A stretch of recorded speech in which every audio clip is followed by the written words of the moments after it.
Ok, bueno, le voy a leer la primera pregunta. Ujú. Dice, ¿cómo se entiende el concepto de la educación básica de conformidad con los principios de laica, gratuita, obligatoria, democrática e inclusiva? ¿Cómo se entiende el concepto de educación básica? Ajá, de conformidad Ajá. con los principios de laica, gratuita, obligatoria, democrática e inclusiva. Ok.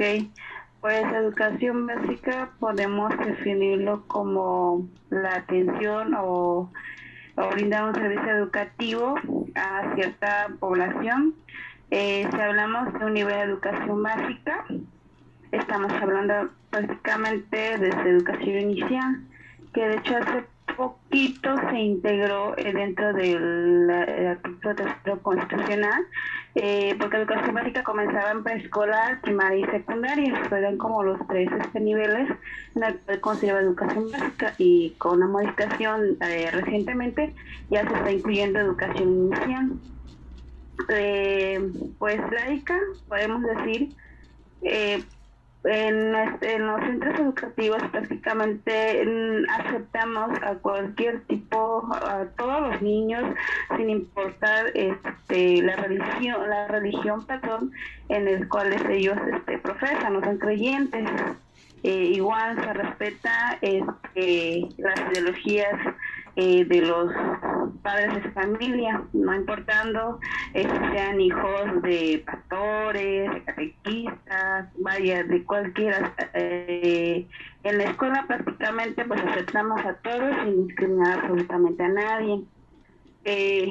Democrático, en el sentido de que pues el gobierno, bueno, la educación es para el pueblo. ¿Quiénes son quienes conforman el pueblo? Pues los niños, los jóvenes, los adultos, toda la ciudadanía en general. Corota decía, el Inclusiva y no, inclusiva y gratuita. gratuita. El, el servicio que debe de gestionar que se destina en este caso el gobierno tanto federal como nuestras autoridades estatales, es el que deben de brindar ese servicio educativo para los niveles de educación básica, gratuito en el sentido también de que no se condiciona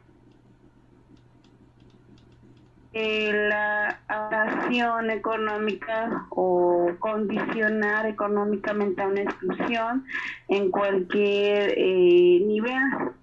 Sin embargo, bueno, constitucionalmente debe de ser gratuito, ¿verdad?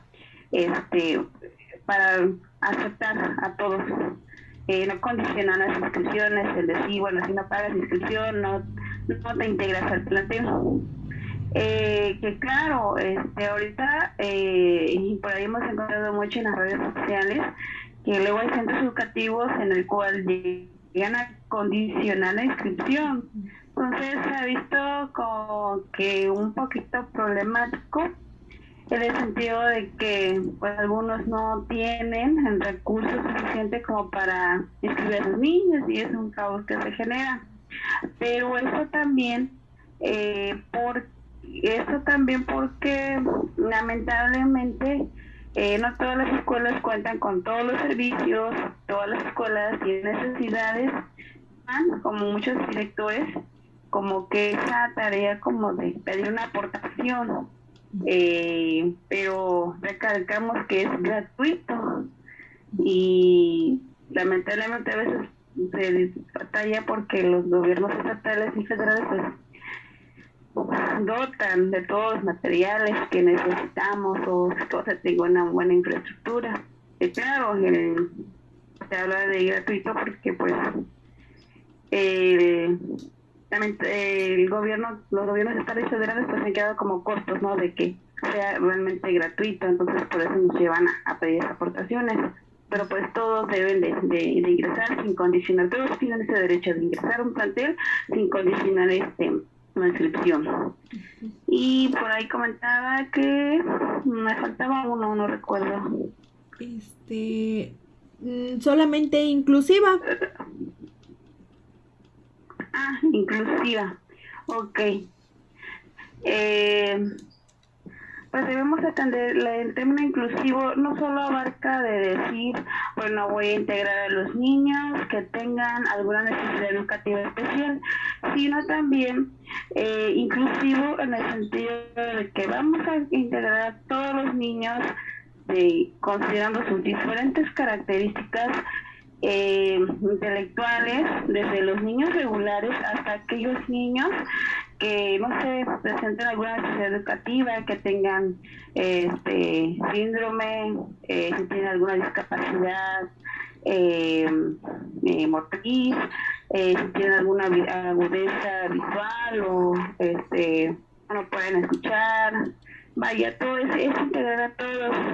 Y no solo basta con integrarlos, sino que debemos de cuidar que también nosotros como docentes pues debemos atender sus necesidades de aprendizaje de los niños, sus gustos, sus intereses, sus fortalezas, incluso bueno, sus estilos de aprendizaje, sus inteligencias múltiples.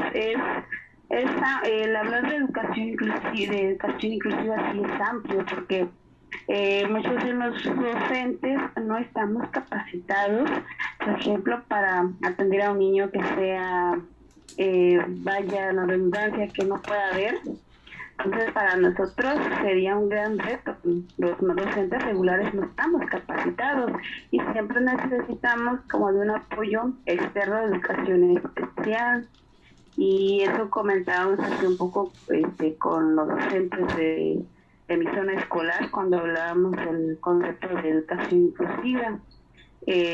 Hacemos siempre lo que podemos, lo que está en nuestras manos. Nos han llegado niños con síndrome de Down en una escuela y ahí solicitamos apoyo con CAPES.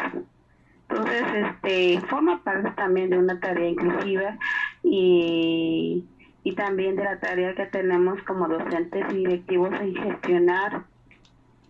Por eso hablamos de que pues tratamos de atender a todos y siempre los maestros nos damos esa tarea como que de responder a todas las necesidades de nuestros alumnos, que claro, a veces nos vemos limitados por la cuestión que la misma Secretaría de Educación Pública o del Estado nos bombardean con tanta actividad administrativa y eso lamentablemente llega a distraer mucho en nuestra función que realmente compete con nosotros como docentes, dar una atención a los niños considerando todas las necesidades, que nuestras atenciones sean diversificadas y eso implica pues que debemos de tener tiempo para leer, tiempo para gestionar, tiempo para prepararnos, porque debemos ser autogestivos. Pero a veces, como decía, a veces el bombardeo de tanta actividad que tenemos ahorita, más en este ciclo escolar, que sentimos que se está volviendo muy burocrático. Entonces forman parte de esas barreras que estamos enfrentando como docentes. Ok. Bueno, le leo la segunda pregunta. Dice, ¿cómo se administra el sistema educativo nacional, ya sea en su fundamento legal, las alianzas, asociaciones o comisiones? ¿Cómo se sustenta? Bueno, la educación sabemos que está sustentado obviamente con nuestra Carta Magna, en su artículo 3 constitucional, donde nos dice que todas las personas tienen derecho a recibir educación, niños, jóvenes, adultos. Bueno, abarcando en el nivel de nuestro preescolar, también nos lleva al conocimiento de los planes y programas. Y la siguiente norma o fundamento, cuando se fundamenta educación, pues es en el artículo 31, que de hecho se acaba de incorporar, donde da la obligación a los padres de familia de que envíen a sus hijos a la escuela, pero también le está haciendo mención de la gran responsabilidad y compromiso que asumen, porque muchas veces solo inscriben a los niños y los atienden, ¿no? A veces si los llaman a talleres, si son llamados para dar a conocer los resultados, no van. Entonces, la gran tarea que les está asignando pues es de que estén pendientes del proceso de aprendizaje de sus hijos, que den acompañamiento a ellos, que no que estén, que vayan a la escuela y pregunten sobre los avances que tiene, si tiene dificultades, bueno, yo como padre de familia, cómo puedo apoyar a mi niño. Y la tarea también docente de que pues debe de estar comprometido con la tarea de aprendizaje, de prepararnos, de organizar previamente las actividades, de todo esto que nosotros estemos planeando para atender o fortalecer los aprendizajes esperados. Bueno, vamos a evaluar, vamos a identificar las fortalezas, lo que los niños están aprendiendo, y con ello pues informar a los padres, decir, bueno, su niño tiene cierto avance, sus dificultades, y yo le recomiendo, yo le sugiero. Y cuando ambos asuman esa corresponsabilidad, tanto padres y madres, hablando en el caso del nivel de preescolar, hablando de mi nivel, siempre logramos un mayor avance con los niños. Y lo notamos, hacemos esas comparaciones en sus tres cortes, desde que cómo recibimos, cómo avanzamos en primer corte, en noviembre, en marzo, y finalmente cómo culminamos, porque estamos obligados nosotros como docentes, bueno, un término de obligación tal vez no es correcto, pero estamos comprometidos a informar constantemente los avances y dificultades de los niños pequeños en este caso. Entonces, siempre hemos trabajado esos 4 momentos, y pues estar informando a los padres constantemente sobre el proceso de aprendizaje de los niños. Entonces, con este artículo de 31 nos vienen amparando, porque muchas veces luego nos inscriben niños y ahí los dejan. Y damos y no van los papás. Entonces, de alguna otra manera, también estos fundamentos constitucionales nos van apoyando a hacer labor de conciencia con los padres de familia. Okay. Entonces, de momento serían como esas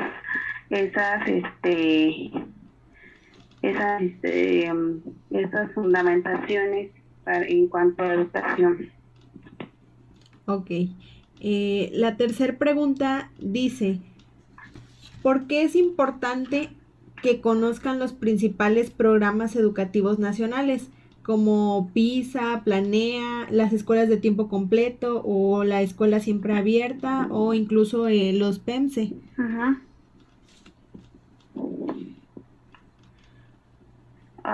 Ok.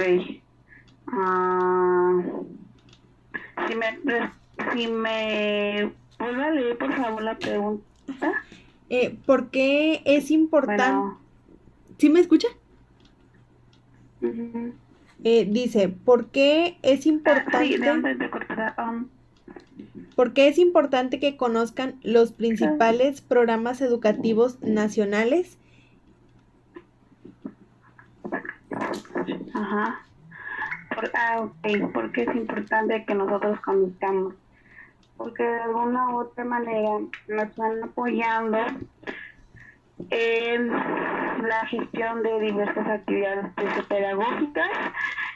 Por ejemplo, Planea, al menos en el caso de preescolar, no lo trabajamos, será más para primaria y secundaria. Se dan como unos estándares, ¿no? Unos instrumentos de evaluación, en donde son evaluaciones estándares para ver las fortalezas y problemáticas que tienen los niños. Entonces, de alguna otra manera, sí van apoyando a los docentes a identificar como de manera más clara lo que se pretende del logro de los aprendizajes esperados, ¿no? Sin embargo, Considero desde mi punto de vista que no son tan factibles porque como son estándares, eh, eh, a veces a veces los planteamientos están como en un lenguaje muy complicado, complejo para otros contextos que son de más comunidad o que están de ranchitos. Entonces como que falta esa contextualización. Considero que es necesario porque esas evaluaciones o esos resultados al no comprender o no tener un lenguaje claro en esos cuestionamientos, obviamente los niños no comprenden, no logran a comprender y por ende los resultados son bajos. Entonces, es parte del análisis que en lo personal he estado observando y escuchando, porque también me daba todavía como que de ver, ¿no?, lo que se evalúa o con ese instrumento. Y también es que, bueno, comentaba por ahí, ¿verdad?, de por qué es importante conocer. Esa es en la cuestión pedagógica. En la cuestión de gestión, de mejoramiento de infraestructura, cuando nosotros conocemos bien el funcionamiento de programas como La Escuela es Nuestra o como el que pasó de reforma educativa, cuando nosotros conocemos bien esos programas, pues se destinan de manera correcta en los planteles y pues nos ayuda sobre todo cuando nosotros conocemos, hacemos un plan de trabajo e informamos a los padres, eh, identificamos las necesidades de la escuela, pues nos va a ayudar a utilizar de una manera más correcta todos esos apoyos, todos esos recursos que nos destinan dichos programas, y nos van apoyando a atender las necesidades que tenemos. De lo contrario, pues de lo que finalmente ocasiona el no buen uso de estos recursos o proyectos es que nosotros mismos estamos generando una problemática en nuestra propia escuela o incluso con nuestros propios padres que también. Es importante que los conozcamos bien y nos ayuden a mejorar tanto de manera profesional y de manera organizativa con nuestras escuelas. Ok.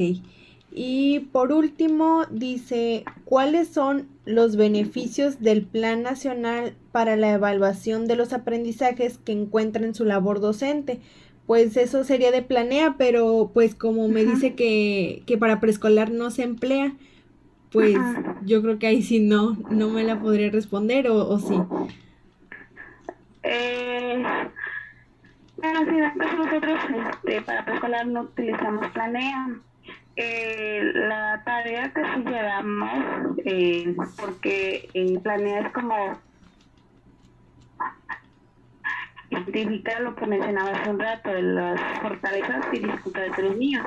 En el caso de nosotros, preescolar, siempre comenzamos como en esa tarea de evaluación diagnóstica.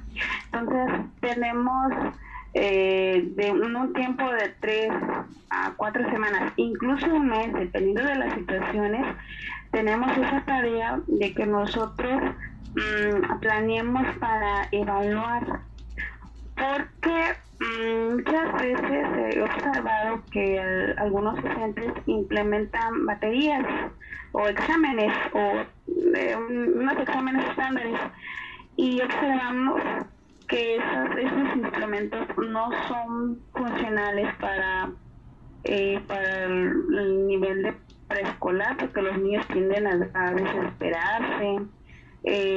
Con ellos se requieren actividades más prácticas, de observar, incluso de escuchar cómo dialogan, cómo conviven, cómo escriben, cómo comienzan a usar los principios de conteo, de que si los niños cuentan en orden estable, si hacen correspondencia, si tienen habilidades como habilidades físicas, si se interesan en la observación del mundo natural, social, si les gusta o tienen habilidades para dibujar, modelaje, de hacer bolitas así como tipo modelaje, si se desesperan, si controlan sus impulsos, si no son agresivos, controlan sus emociones, vaya, todas esas situaciones, pues es algo complicado, a veces eh, pues requiere de una planeación diversificada y pues planear muy práctico o para pues observar todo aquello que le comentaba. Por eso en el nivel de preescolar consideramos que las evaluaciones estándares no son tan funcionales. Por ejemplo, si le doy al niño un examen, obviamente pues no se va a integrar, no se va a interesar. Entonces por eso nosotros hacemos como esas evaluaciones más prácticas, que de esa manera va a permitir identificar las fortalezas y dificultades de los niños y con ello pues planear, ¿no?, para todo el ciclo escolar, porque es el punto de partida, que aunque nosotros no utilicemos planea, pero sí planeamos para evaluar.